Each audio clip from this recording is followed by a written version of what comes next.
Nous allons vous faire découvrir maintenant l'une d'entre elles. Elle s'appelle Biap et elle permet de créer ses propres applications. Émilie Langlade et Sébastien Thomas. Côté pile, vous connaissez. Les applications téléphone font partie de notre quotidien. Et bien voilà, l'envers du décor. Derrière ces ordinateurs se cachent des concepteurs d'applis. Là, ce qu'on voit, ce sont les lignes de code, justement. Ce sont toutes les lignes qu'il faut écrire pour faire une vue dans l'application. Bref, un langage un peu obscur. Mais c'est là que cette jeune start-up intervient. Elle a conçu un logiciel pour les professionnels du tourisme et du commerce qui veulent se retrouver sur tous les téléphones sans passer par l'indigestion de code. On s'est dit, c'est dommage de ne pas pouvoir proposer des super belles applis pour des plus petites structures, parce qu'elles en auraient toutes autant besoin. Donc on va créer un outil qui va permettre de simplifier l'accès au développement d'applications mobiles.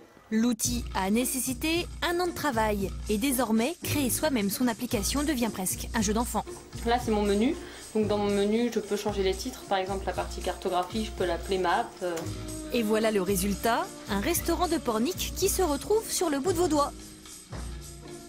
On va retrouver les infos du restaurant, donc pour pouvoir voir un peu ce que le restaurant propose via des photos. Le descriptif et puis la possibilité directement de l'appeler pour réserver une table ou directement vous créer un itinéraire. C'est quand même un gros frein, l'aspect économique pour une société qui veut faire développer son appli, parce que il faut qu'elle consacre un budget entre, si elle veut être présente sur plusieurs plateformes, entre 30 000 et au moins 100 000 euros. Et du coup, pour ceux qui veulent s'équiper, ils y pensent même pas. Donc un outil comme ça peut enlever complètement le frein en fait. Car ici, le premier prix d'une appli est de 59 € par mois. Une innovation qui sera lancée le 12 juin prochain. Anaïs et ses geeks cherchent maintenant des business angels pour les accompagner.